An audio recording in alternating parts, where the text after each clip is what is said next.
90 రోజుల కోర్సు పూర్తి చేస్తే చాలు 100% ప్లేస్మెంట్ సపోర్ట్ తో సాఫ్ట్వేర్ జాబ్ మీ సొంతం. వెంటనే కోడ్ జ్ఞాన్ డెస్టినేషన్ ని సంప్రదించండి. Welcome to Suman TV. నేను విజయ్. ప్రస్తుతం నేను పవన్ కళ్యాణ్ ప్రాతినిధ్యం వహిస్తున్నటువంటి పిఠాపురం నియోజకవర్గంలో ఉన్నాను. ఈ ప్లేస్ నేను నిల్చున్న ప్లేస్ ఇది ఎంతో టూరిస్ట్ గా చాలా ఫేమస్ ప్లేస్.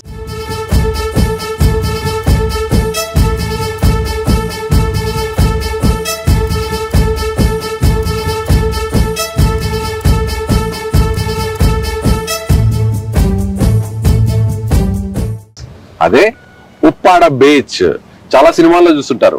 ఓవైపు పొలం, మరొక వైపు సముద్ర తీరం, మధ్యలో రోడ్డు. ముఖ్యంగా ఇటీవల వచ్చిన సినిమా గుర్తుందిగా, ఉప్పెన సినిమా అంతా కూడా ఇక్కడే షూట్ చేశారు. ఎస్, ప్రస్తుతం మనతో పాటు ఉన్నారు పొలిటికల్ అనలిస్ట్ చందు శ్రీనివాస్ గారు. ఉప్పాడ బీచ్ ని పవన్ కళ్యాణ్ ఎలా డెవలప్ చేయబోతున్నారు, దీన్ని ఎలా టూరిస్ట్ హబ్ గా మార్చబోతున్నారు, మొత్తం డీటెయిల్స్ అన్ని కూడా ఆయన ద్వారా తెలుసుకునే ప్రయత్నం చేద్దాం. Hi sir. విజయ్ గారు, ఎప్పుడు స్టూడియోలో పవన్ కళ్యాణ్ గారి అభివృద్ధి, పవన్ కళ్యాణ్ గారి సక్సెస్ఫుల్ జర్నీ, పొలిటికల్ గా ఆయన ఇప్పటి వరకు ఎలా గ్రాఫ్ పెంచుకుంటూ వచ్చారు, అవన్నీ కూడా మాట్లాడారు. ప్రజెంట్ మనం జనసేన పార్టీ 12వ ఆవిర్భావ సభ కవరేజ్ కోసం వచ్చాం. సో ప్రజెంట్ ఉప్పాడి బీచ్ దగ్గర ఉన్నాం. సో బీచ్ కి సంబంధించి అంటే ఈ లొకేషన్ మీరు చూసారు, ఆల్రెడీ తడిచిపోయినారు మీరు. ఉధృతికి పలకరించాయి. ఎలా ఉంది ప్లేస్? ఎలా అద్భుతం సార్, అద్భుతం, అమోహం. అంటే మన దేశంలో రాక్ గార్డెన్ అనే ఒకటి ఉంటది, అంటే సీకి సంబంధించి రిటైర్మెంట్ ఉద్యోగుల స్వర్గధామం అనేది పాండిచేరిలో మనం చూస్తాం. పాండిచేరి దేశంలో అక్కడ ఎక్కువగా నివసిస్తారు మన దేశం వ్యాప్తంగా. ఆ తర్వాత మనం కాకినాడ ఎక్కువ మంది రిటైర్డ్ ఉద్యోగులు చేస్తారు, ఎందుకంటే తీర ప్రాంతం ఉంది కాబట్టి. అది ఆ పోర్టు కావచ్చు, ఆనాటి కాకినాడ నుంచి వచ్చిన ఈ ఉప్పాడ బీచ్ అందాలు కావచ్చు, ఏదైనా కావచ్చు, ప్రకృతి రమణీయతకి మారిపోయారు. అటువంటిది అదృష్టం కొద్దీ పవన్ కళ్యాణ్ గారి యొక్క పిఠాపురంలో ఈ ఉప్పాడ బీచ్ కూడా ఉండటం, చాలా మత్స్యకారులు ఎక్కువ మంది ఇక్కడ నివసిస్తాం. వాళ్ళకి ఎలక్షన్ ముందు ఆయన అనేక వాగ్దానాలు చేశారు. మీ అభివృద్ధి కోసం మీకు ఎన్నాళ్ళు తరతరాలుగా 4-5 దశాబ్దాలుగా లేనిది అభివృద్ధి నేను చూపిస్తానని చెప్పేసి ఆ రోజు స్వయంగా ఆయన చెప్పడం జరిగింది. అంటే మనం ఏమనుకోవాలంటే నాయకుడు చిత్తశుద్ధి ఎలా ఉంటుందంటే, విజయ్ గారు, తను ఏదో ఎలక్షన్ లో పోటీ చేసాం, ఎలక్షన్ మాటలు చెప్పాం, ఎన్నికలు అయిపోయావా, దుమ్ము దులిపేస్తున్నావా అనుకునేది కాకుండా ఇక్కడ ఏంటంటే వాస్తవ పరిస్థితులు ఏంటి, దీంట్లో ఎంతమంది ఓటర్లు ఉన్నారు, నాకు బెనిఫిట్ అవుతా లేదా మళ్ళా వేస్తారనేది చుట్టూ ఇక్కడ ప్రతి ఒక్కళ్ళు ఓటు వేసినా వేయకపోయినా పవన్ కళ్యాణ్ గారికి పిఠాపురం ప్రజలంతా తన బిడ్డలతో సమానంగా తన ఫ్యామిలీ లాగా భావిస్తారు. ఎందుకంటే ఆ రోజు చెప్పింది ఈ రోజు ఇదే తీర ప్రాంతం. మీరు చూస్తే కనుక విజయ్ గారు, ఇక్కడ జాగ్రత్త దాదాపుగా విజయ్ గారు, అక్కడ కాకినాడ పోర్టు, మన ఎంత యాక్రేజ్ పోర్టు, మొన్న సీజ్ ద షిప్ అనేది ఆ షిప్ సీజ్ ద షిప్ అన్నారు కదా పవన్ కళ్యాణ్ గారు, అక్కడే కాకినాడ పోర్టు, అక్కడే ఆ పోర్టు తీరం కూడా అక్కడే. ఆ షిప్స్ అన్ని చూడండి అట్లా, అంటే అవుట్ ఆఫ్ ఇక్కడి నుంచి ఇతర దేశాలకు వెళ్ళి మన దేశాల నుంచి ఎగుమతులయ్యి కూడా ఈ షిప్పుల ద్వారా వెళ్తుంటాయి. కాబట్టి ఈ తీర ప్రాంతాన్ని అభివృద్ధి చేయాల్సిన బాధ్యత ఇక్కడున్న ఎమ్మెల్యేదే ముందు ఉంటుంది. కాబట్టి ఆయన చెప్పాడు, క్లియర్ కట్గా చెప్పాడు, దేశానికి అంటే మెరీనా బీచ్ ని తలదన్నే విధంగా యాత్రికులు టూరిస్టులు ఎక్కువగా ఉండేట్టుగా దీన్ని తీర్చిదిద్దుతాను అంటాం. మరి ఈయనకంటే ముందు చాలా మంది ఇక్కడ ఎమ్మెల్యేలుగా పనిచేశారు. ఇది ఉప్పాడ తీరం మీకు కనిపిస్తుందిగా, చందు శ్రీనివాస్ గారు చెప్తున్నట్టుగా తీరం అంతా కూడా రాక్స్ తో నిండిపోయి ఉంటుంది. అంటే ఆ అలలు ఇట్లా రోడ్డు వైపు రాకుండా వాటిని కొంత మేర కట్టడి చేయడం కోసం ఈ రాక్స్ అన్నిటినీ కూడా, ఈ రాళ్ల బండలన్నింటినీ కూడా రోడ్డుకి ఇటువైపు వేస్తుంటారు. సో ఇలా ఇదే విధంగా మనకి పాండిచేరిలో కనిపిస్తుంది రాక్ బీచ్, మొత్తం రాక్స్ తో నిండిపోయి ఉంటుంది. సో పాండిచేరిని డెవలప్ చేశారు, అదే విధంగా పవన్ కళ్యాణ్ కూడా ఉప్పాడ బీచ్ ని డెవలప్ చేయాలనేటువంటి సంకల్పంతో ఉన్నారు. సో ఆ విషయాన్ని కూడా మనకి చంద్ర శ్రీనివాస్ గారు చెప్తారు. మనం మీరు చెప్పినట్టుగా ఈ రోడ్డు అంతా కూడా కోతకు గురైపోయింది, పాత రోడ్డు. గత ప్రభుత్వం నిర్లక్ష్యం కనపడుతుంది, క్లియర్ గా చూడండి. రోడ్ అంతా కూడా కోతకు గురైంది, కోసేస్తుంది మొత్తం అంతా కూడా. కోసేసి తర్వాత చివరికి అక్కడ కట్ అయిపోయింది, అక్కడ కట్ అయింది. అవును. సో కొత్తగా రోడ్డును కూడా వేశారు, కొత్తగా రోడ్డు వేశారు. అంటే ఇంకొక విషయం ఏంటంటే వ్యూవర్స్, ఇక్కడ ఉప్పాడ బీచ్ లో ఎప్పుడైతే తుఫాన్లు వస్తాయో, భారీ తుఫాన్లు లేదా తుఫాన్లు వస్తాయో, ఈ తీరం అంతా కూడా పూర్తిగా కోసేస్తుంది. సముద్ర అలలు ఇక్కడి నుంచి అక్కడ వరకు కూడా వెళ్తాయి. అలా ఈ రోడ్ అంతా కూడా పూర్తిగా ఏముండదు, ప్రతిసారి కూడా తుఫాన్ వచ్చిన ప్రతిసారి కూడా కొత్త రోడ్లు వేసుకోవాల్సిన పరిస్థితి.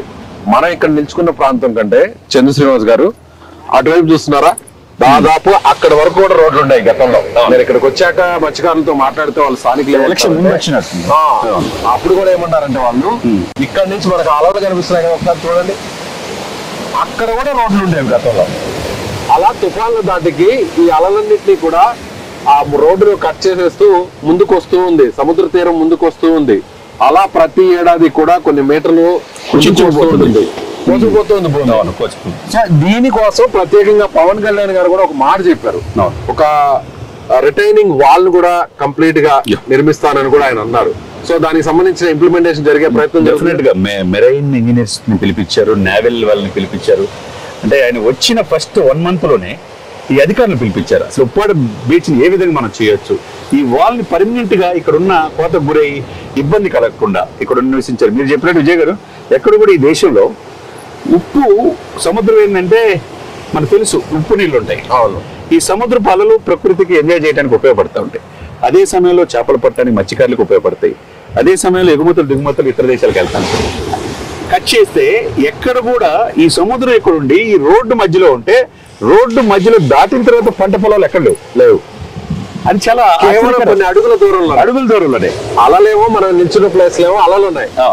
ఎగ్జాక్ట్ గా మనం ఈ రోడ్డుకి అటువైపు చూస్తే పొలాలు ఉన్నాయి, పచ్చడి పొలాలు. కానీ ఇలాంటి అసలు ఆ ప్లేస్ నాకు తెలిసి దేశంలో ఎక్కడా లేదనుకోవాలి. కాబట్టి ఇప్పుడు పవన్ కళ్యాణ్ గారి యొక్క బాధ్యత డెఫినెట్ గా సెంటర్ లో మోదీ గారు ఉన్నారు. ఆయన ఏది అడిగితే ఆయన చేయడానికి రెడీగా ఉన్నారు. నిజంగా మీరు అన్నట్టు చంద్ర శ్రీనివాస్ గారు, ఈ ప్లేస్ అటు మత్స్యకారులకి లింక్ అయింది, అలాగే టూరిస్టులకి లింక్ అయింది, అలాగే దీనికి సంబంధించి కూడా అటు కాకినాడ పోర్టు కూడా దగ్గరలో ఉంది. సో పిఠాపురం నియోజకవర్గం ఇది కీలకంగా ఉంది, దగ్గరలో యానాం కూడా ఉంది. సో అన్ని కూడా చూస్తే పవన్ కళ్యాణ్ గారు ఉప్పాడ బీచ్ కి భవిష్యత్తులో ఒక భారీ ప్రణాళికతో దీన్ని డెవలప్ చేయడానికి సిద్ధంగా ఉన్నారనుకో. డెఫినెట్ గా గుజరాత్ తర్వాత తీర ప్రాంతం 974 కిలోమీటర్ తీర ప్రాంతం ఉంటుంది. తరతరాలుగా పాలించే వాళ్ళు పాలిస్తా ఉన్నారు తప్పితే ఈ యొక్క తీర ప్రాంతాన్ని ఉపయోగించుకోవటం చేతనైంది ఏకైక రాష్ట్రం గుజరాతే. ఇప్పుడు మినీ ఇండియా, మినీ వరల్డ్ ఉంది సార్ గుజరాత్ లో. ఇప్పుడు ఏపీ రాబోతుంది కూటమి ప్రభుత్వం. మీరు చెప్పినట్టు సార్ పవన్ కళ్యాణ్ గారు చరిత్ర నిలిచిపోతారు. దేశానికి తలదన్నే విధంగా పిఠాపురాన్ని తీర్చిదిద్దుతున్నాడు. ఒకవైపు టెంపుల్స్ తీర్చిదిద్దుతున్నాడు, ఒకవైపు పిహెచ్ సెంటర్స్ అప్గ్రేడ్ చేసి 100 beds తీసుకెళ్తున్నారు. రోడ్లు మనం ఎప్పుడు చూడండి, రోడ్లు కనెక్టివిటీ పెంచారు. తర్వాత ఇది అత్యంత పవిత్రమైన పుణ్యక్షేత్రం పిఠాపురం. అటువంటిది ఆయన గెలవటం, ఆయన ప్రజలు కూడా ఏమనుకుంటున్నారు, మనం పొద్దున్న చూస్తా ఉంటే మా అదృష్టం పవన్ కళ్యాణ్ గారు రావటం అంటున్నారు.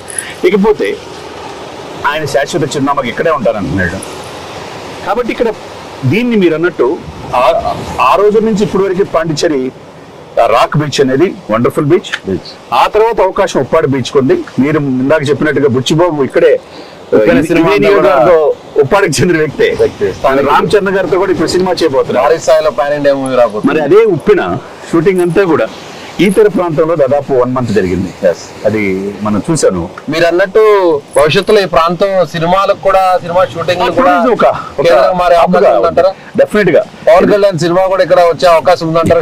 అప్పుడు ఆయన చేయాలి, చేస్తే నాకెందుకో అది అనిపిస్తుంది. ఎందుకంటే పవన్ కళ్యాణ్ గారు ఏ ప్లేస్ కి వెళ్ళినా గారు, పవన్ కళ్యాణ్ గారు ఏ ప్లేస్ లో అడుగు పెట్టినా కూడా అదొక ఫేమస్ అయిపోతుంది. సో పిఠాపురం మనం ఆబ్వియస్లీ చూసాం, అరకు చూసాం, అరకు కాఫీ చూడండి నెక్స్ట్ లెవెల్ వెళ్ళిపోయింది. అంటే ఈ ప్లేస్ కి గుర్తింపు రావాలి, ఈ టూరిస్ట్ ప్లేస్ ని అందరూ కూడా ఐడెంటిఫై చేయాలి దేశవ్యాప్తంగా అంటే పవన్ కళ్యాణ్ గారు ఇక్కడ షూటింగ్ జరిగితేనే ఆటోమేటిక్ గా ఒక గుర్తింపు వస్తుంది. తప్పకుండా టూరిజం గా ఎక్కడికో. ఇక్కడున్న ప్రజలకి, ఇక్కడున్న మత్స్యకారులకి మీరు అన్నట్టు ఈ వాల్ అనేది ఒకటి ఉండాలి వాళ్ళకి రక్షణకి. తర్వాత వాళ్ళకి కోతకు గురైనప్పుడు ఇబ్బంది పరంగా వాళ్ళ పునరావాసం కల్పించాలి. అతి ముఖ్యంగా ఏంటంటే దీని తీర ప్రాంతంగా ఎట్లా డెవలప్ చేస్తారనేది మొన్న మీరు నిన్న చెప్పినట్టుగా మెరైన్ ఇంజనీర్స్ ని విత్ ఇన్ 1 month లో గెలిచిన ఎమ్మటే వాళ్ళందరినీ పిలిపించారు. ఆర్మీ, నేవీ, ఎయిర్ ఫోర్స్ అని పిలిపించి ఏ విధంగా దీన్ని తీర ప్రాంతాన్ని తీర్చిదిద్దాలి, ఎంత ఖర్చు అయిన పర్లా సెంట్రల్ అవసరమైతే ఈ యొక్క సీ కోస్ట్లకి అభివృద్ధికి ఫండ్స్ ఉంటాయి, అది ఇచ్చే అవకాశం ఉంది. ఎదురికి సీఎం, డిప్యూటీ సీఎం గారు చంద్రబాబు గారు కూడా ఈ అభివృద్ధికి అందులో ఆయన లీడర్ కాబట్టి కుప్పని ఏ విధంగా శాశ్వత చిరునామాగా చంద్రబాబు నాయుడు గారు చేసుకున్నారో పిఠాపురం పవన్ కళ్యాణ్ గారి శాశ్వత చిరునామా అవుతుందండి. దాంట్లో ఇటువంటిది పర్యాటక కేంద్రం ఉప్పాడ బీచ్ అనేది చరిత్రలో నిలిచిపోయింది. అది పవన్ కళ్యాణ్ గారు చేయగలరనే నమ్మకం 100% ఉందన్నమాట. Right sir, thank you. So ఇది చంద్ర శ్రీనివాస్ గారు చెప్తున్నట్టుగా ఉప్పాడ బీచ్ అనేది ఇంకా భవిష్యత్తులో రాబోయేటువంటి 4 సంవత్సరాల్లో ఈ కూటమి ప్రభుత్వం అధికారం ఉన్న సమయంలో జాతీయ స్థాయిలో దీనికి పర్యాటకంగా ఒక గుర్తింపు తీసుకురాబోతున్నారు. మరొక విషయం కూడా ఏంటంటే సినిమా షూటింగ్లకు కూడా ఉప్పాడ బీచ్ ఇక కేంద్రంగా మారబోతుంది. ఎందుకంటే ఇక్కడికి దగ్గరలోనే కాకినాడ పోర్ట్ ఉంది, అదేవిధంగా విశాఖపట్నం ఉంది, అదేవిధంగా అరకు కూడా ఉంది. సో అటు బీచ్ గా సముద్ర తీర ప్రాంతం కావాలంటే ఉప్పాడకి రావచ్చు, పక్కనే అటవీ ప్రాంతం కావాలంటే అరకుకు వెళ్ళొచ్చు, అదేవిధంగా నగర ప్రాంతం కావాలంటే విశాఖ సిటీకి వెళ్ళొచ్చు, సో పోర్ట్ కావాలంటే కాకినాడ పోర్టుకు వెళ్ళొచ్చు. ఎటు చూసినా కూడా ఉప్పాడ బీచ్ అనేది సినిమా షూటింగ్లకు అడ్డగా మారిపోతుంది, డెవలప్మెంట్ కు టూరిజం కు హబ్ గా మారిపోతుంది. సో మీరేమనుకుంటున్నారు? పవన్ కళ్యాణ్ ఉప్పాడ బీచ్ ను ఆ స్థాయిలో జాతీయ స్థాయిలో అభివృద్ధి చేయబోతున్నారు కాబట్టి మీ అభిప్రాయం ఏంటో ఖచ్చితంగా కామెంట్ బాక్స్ లో తెలియచేయండి. కెమెరామెన్ శివ శ్రీనితో విజయ్, సుమన్ టీవీ, ఉప్పాడ బీచ్ నుంచి.